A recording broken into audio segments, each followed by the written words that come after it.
If you watched my previous video on SummerSlam Saturday, you know I thought it was an absolute stinker. SummerSlam Sunday, a vast improvement. Saturday was really a one match show with only one great match on the card. This card admittedly only had two matches that I would really call great, but the overall quality was much better. There were things that I was expecting to be great that were truly great, things I were expecting to be terrible that turned out to be actually really good. But I will say probably my biggest disappointment of the year so far did take place on that show. But we're going to get into all of it. I'm going to go match by match and give a review what I thought of the match, as well as my ratings out of 5 stars. I will say I am recording this right after the show ended. It's about 10 o'clock at night. I'm not really a night owl. I'm usually in bed by this point. Honestly, that makes me sound like a really old man. But I know I'm not going to get the chance to record this for a few days if I don't get it out now, just because of work. Um, so I figured I would just go for it and give my sort of immediate, quick reactions to it.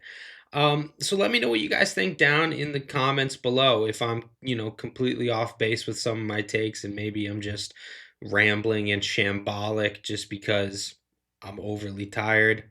Let me know what you think down below. While you're there, leave a like, leave a subscribe, all that stuff that really does help a new channel like mine to thrive. Um, but with all that being said, let's go ahead and get into it with our first match, which was a triple threat match for the WWE Women's World Championship. I can already tell this video is going to be a little bit weird because I just went back and rewatched the intro I recorded, and it is sort of nonsensical at points. So buckle up because I don't normally make sense when I'm talking about wrestling, and now there's no shot. Starting with Rhea versus IYO versus Naomi. Little trepidatious going into this. Obviously, Rhea versus IYO versus Bianca at WrestleMania. Probably WWE match of the year up to this point. It has some good competition, but I feel that is the standout match of the year. And this match had to follow in that match's footsteps, replacing Bianca for Naomi. A dangerous thing to do because, in my mind at least, Naomi is nowhere near the level of a worker that Bianca is.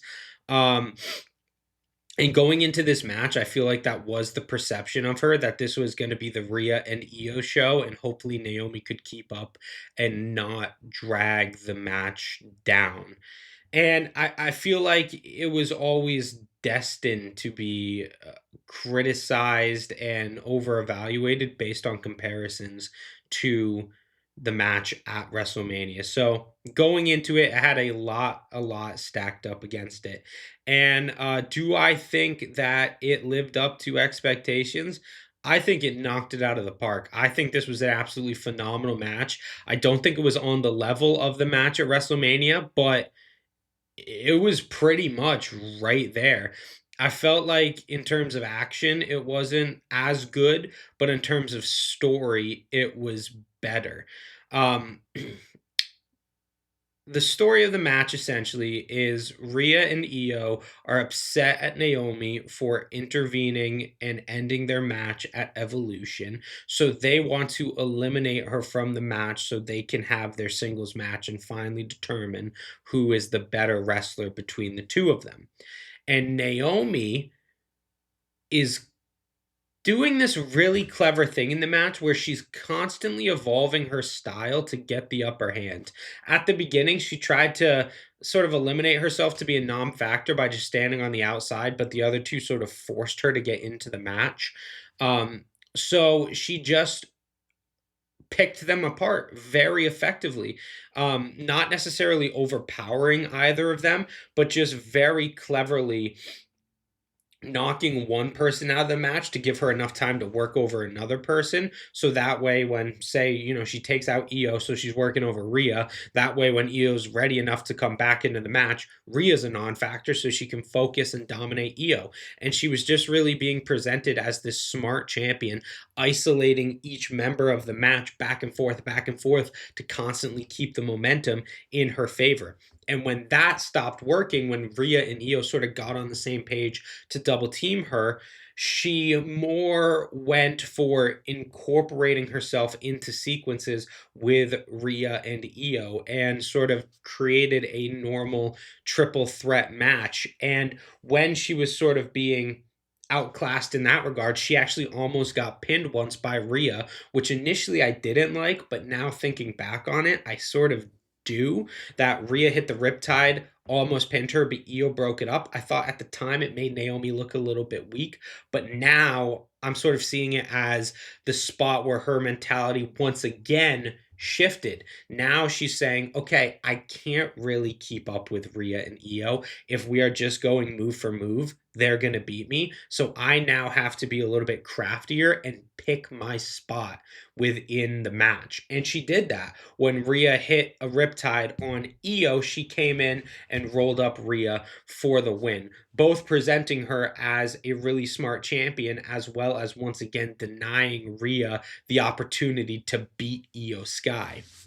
And that sort of progression of Naomi's character and not really having yourself hit over the head with it, sort of being a little bit more nuanced and in the background. And maybe I'm picking up something that wasn't there and just attributing things to Naomi's performance in the match that weren't necessarily her intention. But I feel like it was a fantastic progression of a heel character who is viewed by the audience as being less than these other two wrestlers, and sort of how her mentality over the match changed, where she is sort of a little reluctant to get involved, then gets involved and starts dominating, then sort of gets on the back burner again, so she has to reevaluate and sneak in to get the victory. I thought it was a fantastic way to set up the match to really put forth Naomi, not as a wrestler on the level of Rhea and Io in the physical sense, in the sense that she can have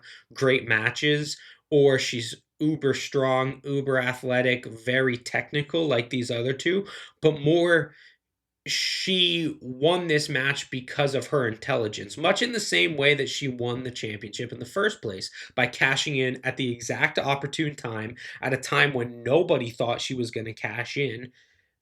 She is presenting herself as being someone who can think to her advantage, which is something that's often very hard to display in professional wrestling. Outside of that, even if you didn't pick up on the story beat, it's still a very, very, very enjoyable match.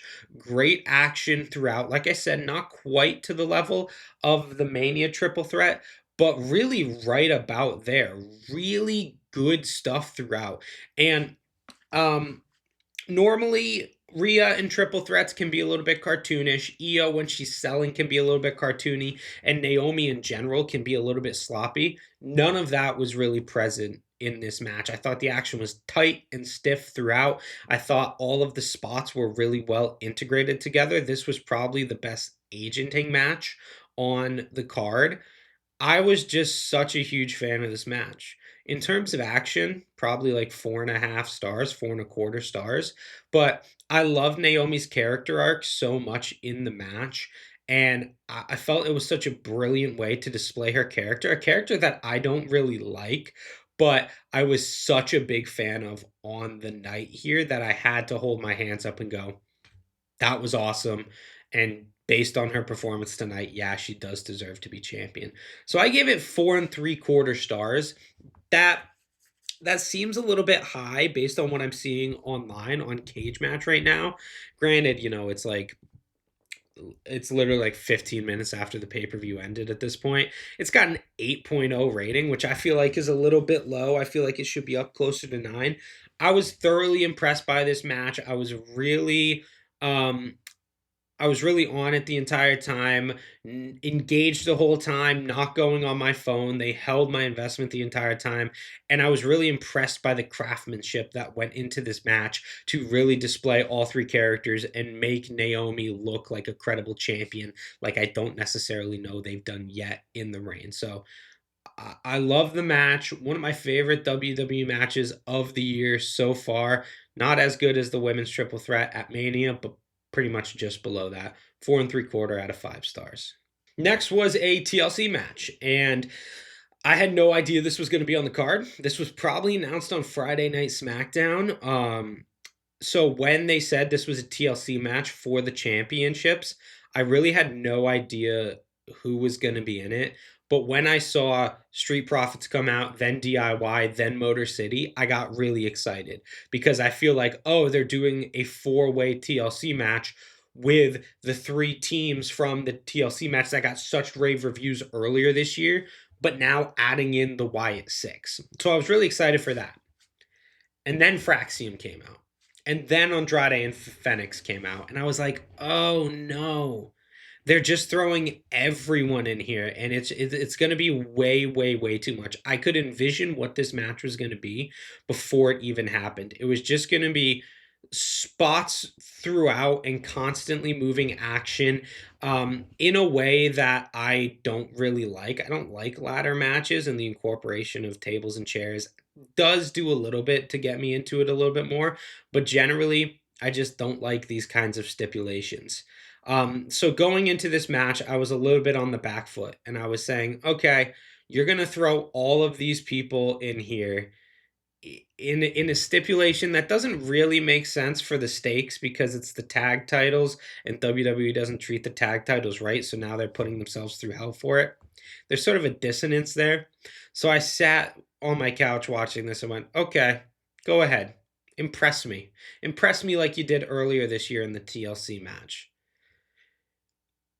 And I was completely blown away by this match. I don't know what it was about this match, but the longer it went, the more and more and more I loved it.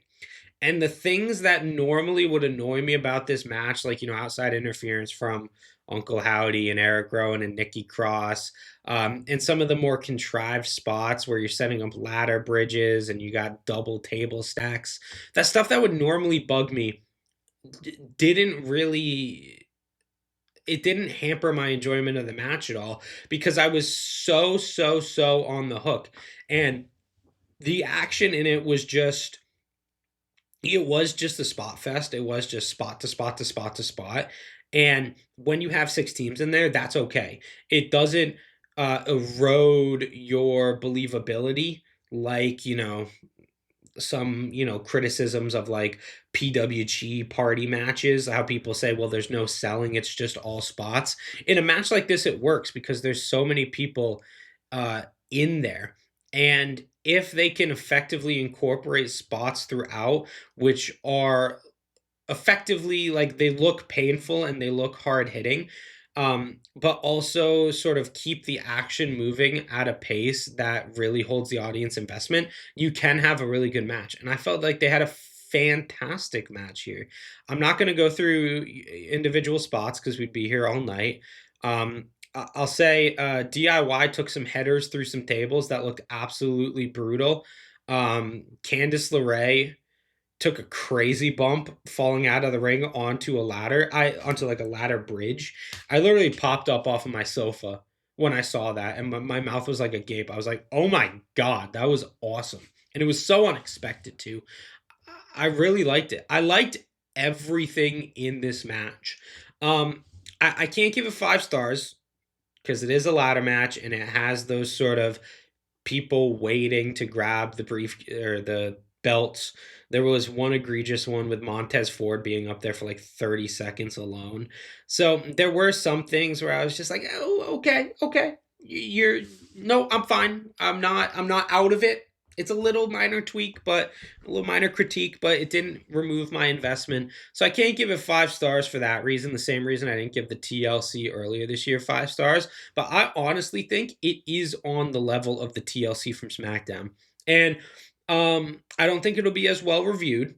Um, I don't think people will like it as much, but I thought it was easily comparable to that match. So I'm giving it the same match or the same rating I gave that match on SmackDown. And in fact, the same rating I gave the opener, 4.75 out of 5 stars. Two matches on the card with 4.75 out of 5 stars. Isaiah, what are you, just giving away star ratings?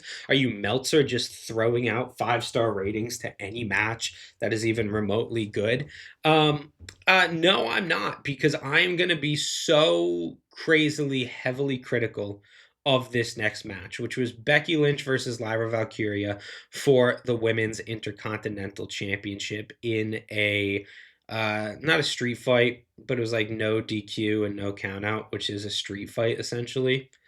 Um, so yeah. Um, this is the one I mentioned in the intro that I was so vastly let down by. This is my biggest disappointment of the year because if you watch my channel, you know Becky Lynch versus Lyra Valkyria versus Bailey is my favorite feud of the year so far. I released a video just lavishing praise on this feud.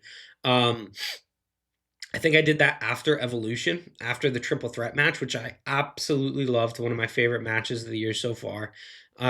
Which I feel like I'm saying that a lot and it's sort of losing some of its meaning. Um, so I was really, really hyped going into this match. And there were so many things wrong with this match, very few due to the competitors involved. I don't let me start by talking about the action because I feel like the action was, good throughout. It was a plunder brawl, so it was nothing you haven't seen before, but I feel like Becky and Lyra tried really, really hard in the scope of the match to get some sort of investment out of it from the crowd and to really give a crescendo to what is potentially the end of this feud. I will say there's one moment that really had me slapping my forehead when Lyra gave, I think, like a Bailey to belly to Becky, and she had her hand zip tied. Lyra did, um, and her hands came out of the zip ties, but they still had like another 2 minutes of spots planned that required her to have her hand zip tied. So she just put her hand back in the zip tie and it completely removed me from the match. That is the one critique I will give to the wrestlers in this match is that was a very poor decision on Lyra's part. And, I understand why she did it. It was just a spur of the moment thing like, oh shit, my hand slipped out. Back in there so we can continue doing the spots. I can do the moonsault on it now. I get why she did it. Just probably a bad choice in hindsight.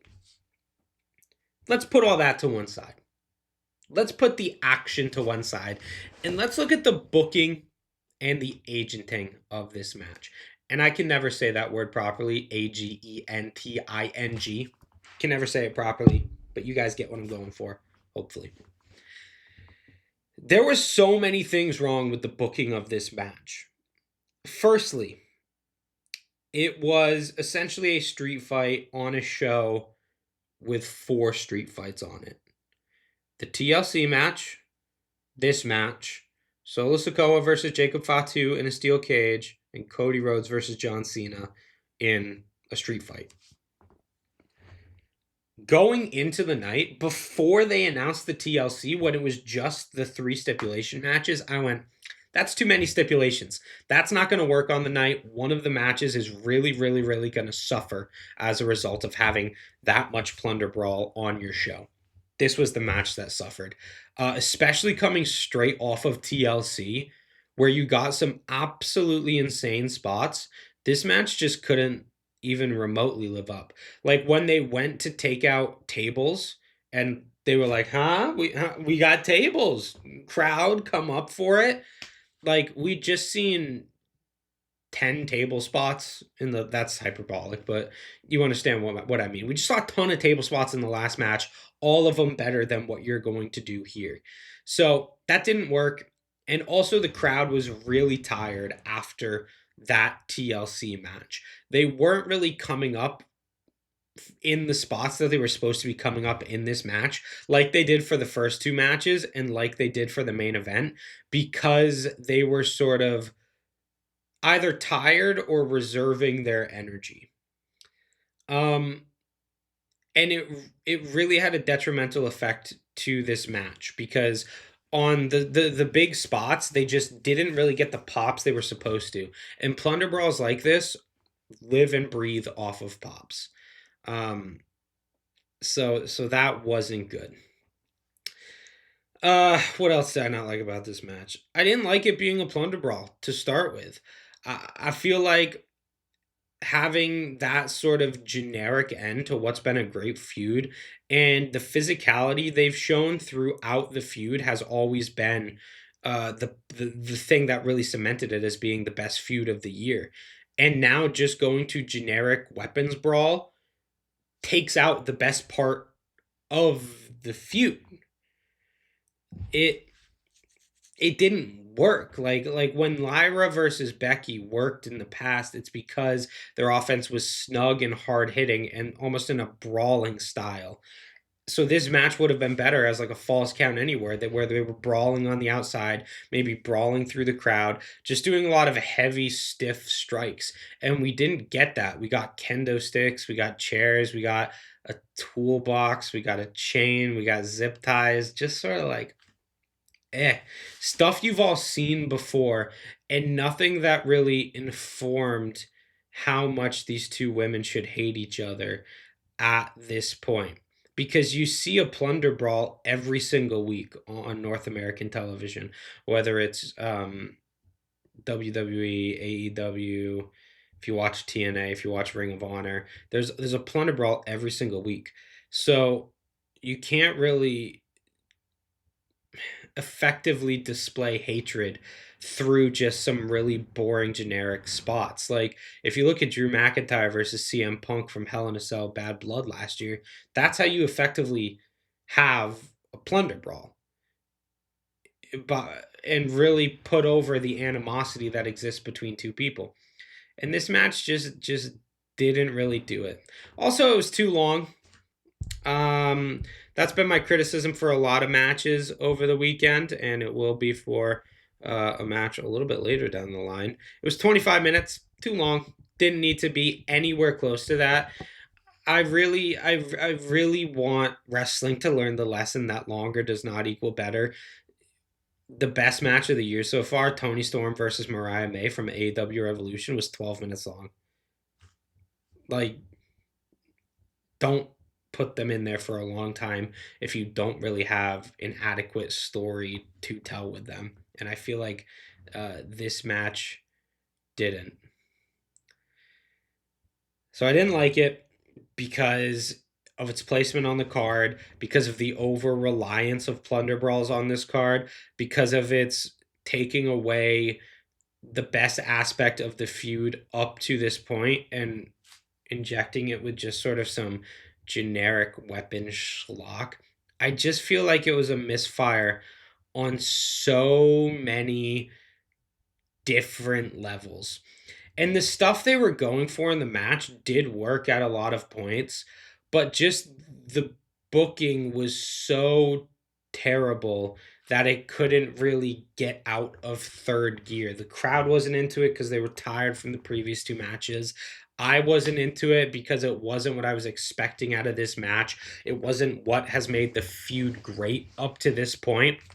And it was just a little bit generic. I was so let down by this match because honestly, this is the one match on the card that I went into knowing it was going to be great, and it wasn't. It was a total letdown.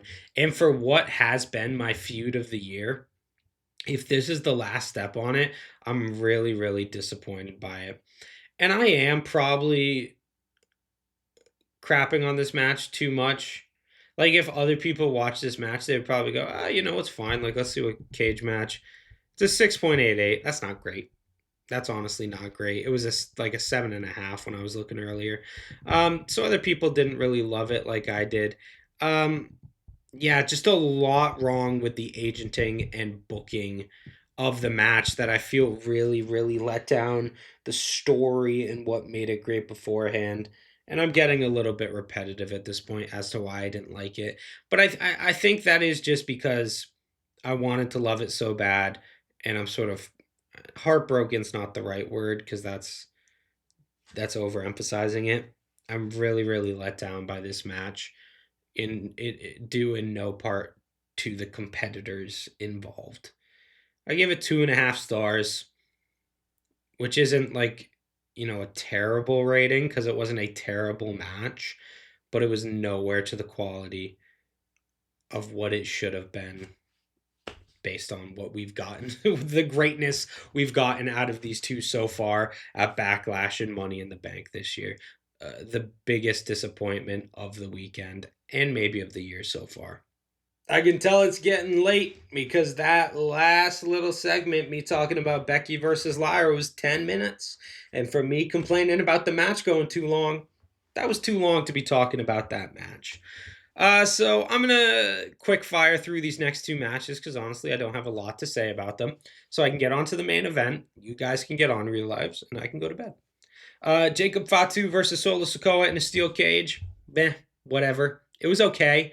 The action throughout it was pretty good. I did like when I think it's MFG is what they're called, when Solo's faction got involved at the end. I didn't like how Jeff Cobb looks like a goober, but he's been a goober in this faction ever since he debuted.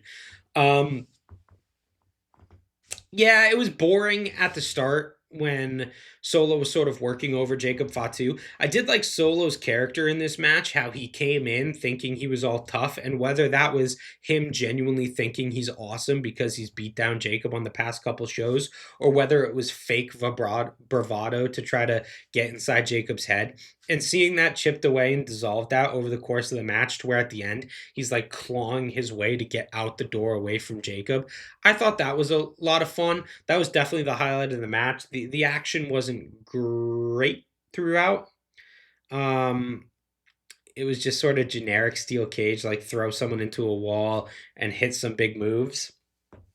I didn't like Solo kicking out of two moonsaults. I don't know why, that just irked me a little bit. Just because I feel like that move should be a little bit protected. It was a fine match, never something I would go back and watch, never something I'm ever going to really think about again. Really, I enjoyed Solo Sikoa very much in this match, as I have done in a lot of his matches this year, and he's the thing that really saved this one from being really boring, in my opinion. I gave it 3 stars. Let's go right into the next match. Dominic Mysterio versus AJ Styles for the Intercontinental Championship. I mean, what is there to say about this match? A complete deviation from the story we were getting up to this point, where AJ Styles was being this goofy comedy character and Dominic Mysterio was constantly trying to duck him. It was like a comedy feud going into this match. And then they came into the pay-per-view and just had a normal match. Which is weird to say that like a normal match is worse than a comedy match, but it was. It definitely was. I would have preferred this match to be a little bit shorter. It was about 10 minutes, which is fine, honestly. I'm not upset about it being 10 minutes, but I think 7 or 8 minutes, being a little bit goofier, doing the Eddie Guerrero spots was fine. That was fun. AJ coming out in the lowrider, fun, but just sort of not wrestling, I guess. Which is weird because when I was doing the SummerSlam review yesterday, I was criticizing the lack of really good wrestling on the show, like in the Jelly Roll match and the Karrion Kross versus Sami Zayn match. I was criticizing the lack of wrestling. I could use less wrestling here, and I could use just more parabolic shenanigans. That's what I would have wanted from this match. It was a TV match, really, and it was sort of boring, and I was a little annoyed that it was on this card. Because it was just sort of like, oh yeah, I guess. I mean, it was fine. Like the action in it was good. I gave it 3 stars because it was just a good match that wasn't really very memorable. And that's my rating for like, oh yeah, it was a good match, is 3 stars. I gave it to Jacob versus Solo. I'm giving it to this match here.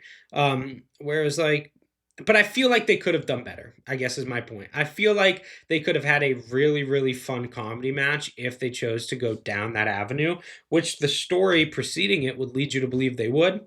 They just didn't, and I don't really know why. So I gave it 3 stars. I'm fading fast, but thank God we only have the main event left. John Cena versus Cody Rhodes in a street fight for the WWE Championship. It is a match that I don't know if I fully comprehend my feelings on yet. I was going into it expecting it to be an absolute stinker because their match at WrestleMania is it the worst match of the year so far? No. Minoru Suzuki versus Butterbean is the worst match of the year so far. That's the second worst match though. Real bad, especially in the main event of WrestleMania. Put some chapstick on. So I was expecting this to be a dumpster fire, and it wasn't. They had an actually good match. Um, do I start with the things I liked or the things I didn't like? Let's start with the things I didn't like so we can end on a positive note. 37 minutes and 42 seconds.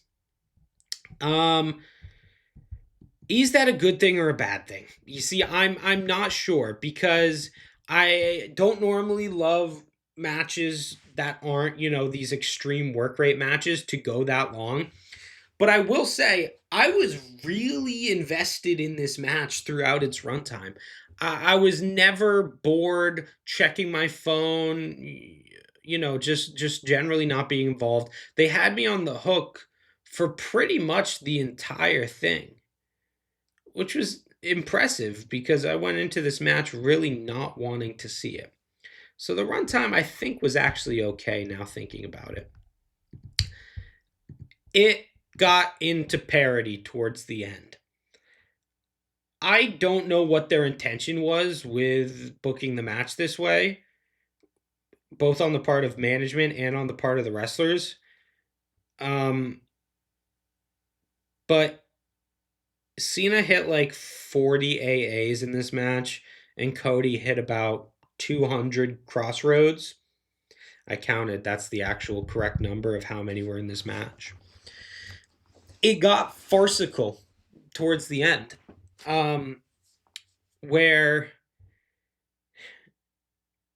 it diminished the action in a lot of ways because you've seen Cena hit, realistically, and this is real, he probably hit 10 AAs over the course of this match.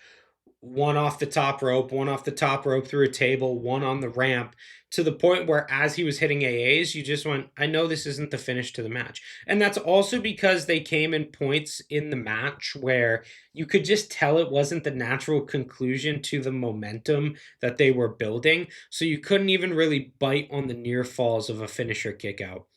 And that goes for Cody Rhodes' crossroads as well. It just didn't work. And I don't think it's a specific problem with this match because it's been in John Cena's run throughout. I've heard it was the case in the CM Punk match. I didn't watch it. I don't watch Saudi Arabia matches. It was the case in the Randy Orton match.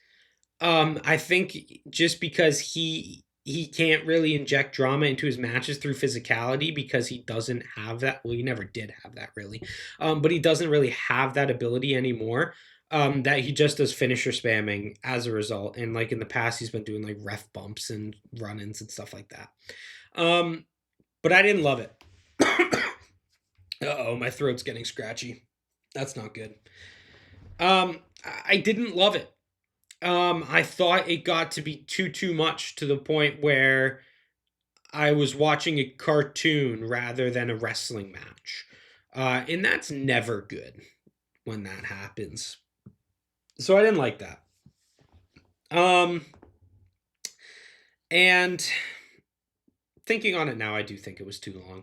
There were points in the match where like they were going to the outside and I was like, boys, we got to go home. We got to wrap it up. There's kids watching. They got to go to bed. They don't have school tomorrow. It's summer break, but they might have summer school tomorrow. In terms of what I did like I said, I was on the hook for the entire match. I was really invested in the action, and maybe it was because of the reaction Cena got in the beginning. I don't get the Cena reaction. I think John Cena is a terrible wrestler. I think this has been one of the worst championship runs I've ever seen in my entire life. I think the matches have been terrible. The storytelling has been terrible. The promos have been awful. I think overall, this has been an absolutely awful feud. But the crowd just wanted to love John Cena on this night. Who am I to criticize them for doing that?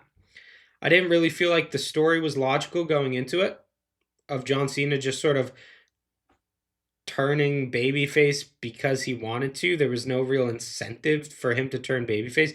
His heel turn and his face turn in this run have been the most batshit out of nowhere things I've ever seen in professional wrestling. They made absolutely no sense. But I do feel like it was to the benefit of this match because the crowd really was in love with Cena. And I think just being beaten over the head with maniacal evil Cena over the past couple months, seeing Cena like having fun and interacting with the crowd genuinely was pretty enjoyable. And it allowed him to do stuff like the code red on the outside or like hitting, five knuckle shuffles and stuff like that to really amp the crowd up that made the match enjoyable. Now, it was a plunder brawl, so it did suffer from the excess on this card. Whenever they would pull out chairs or tables, I would not get excited for him because I've already seen that multiple times over the course of this show. Once again, just that's like booking agenting 101, that you shouldn't book multiple kinds of the same stipulation on the show because it is diminishing returns, and it was diminishing returns in this result. Um, but I felt like the action throughout was good, and it did a good job about holding the attention of the crowd. Even if I thought they went too far in the finisher spamming and how long the match went and maybe like brawling into the crowd and some of the weapon spots, they clearly got the crowd on the hook throughout the entire thing, and the crowd thought it was a great match. And that elevates it in the mind of the viewers at home. It elevates it in my mind. If the crowd is really into it, I am innately going to be more invested in the action just because there is noise being made. That's why I love the TLC match, and I didn't like Becky Lynch versus Lyra Valkyria. The TLC match had lots of noise. Becky versus Lyra didn't. So your investment is tied to the crowd's investment, and they really wanted to cheer John Cena and boo Cody Rhodes. Once again, I don't get those reactions. My voice is really going. You can hear my voice cracking. I don't get the reactions, but they're there, and it probably did improve the match as a result. Cody winning, like, I'm glad Cody won because now he can be WWE champion instead of John Cena and have a potentially good run. But it doesn't make sense in terms of the John Cena character arc. Why he turned heel, why he turned babyface don't make any sense. It's sort of just stuff happening. But it gave us a non-terrible match, so I don't know if I can be too upset about it. And the ending I thought was so goofy, so silly. I can't not think that they didn't go into this thinking this is going to be so funny. We're going to piss the internet off so much by doing a million finishers, and then at the end, before Cody hits the final crossroads and he's looking at Cena and he's got tears in his eyes and he's welling up because this is his mentor, the man that's inspired him, and he gives him a little before hitting his final crossroads. I laughed out loud when that happened because it was so dumb. Was it dumb on purpose? Probably. Um, it's no, I'm sorry, I love you. I think it'll be remembered as a very dumb moment akin to the rubber chicken at Mania. Um, yeah, I'm really just not saying a whole lot because I'm so tired at this point. I gave it 3 3/4 out of 5 stars. Really fun match that had me invested the whole time. Didn't make a lot of sense. Sort of went too heavy on the cliches, the melodrama, the finisher spamming, but it was entertaining throughout. And to touch on Brock Lesnar right at the end, is John Cena's last match going to be against Brock Lesnar? That doesn't make sense for a lot of reasons. One, he wouldn't be putting over uh, a new face, which I don't know if that's necessarily important. This might not be his last match, just might be another match he had. And Brock Lesnar has so much negative press for his involvement in the Vince McMahon lawsuit right now that bringing him back to face John Cena is just it's a crazy decision.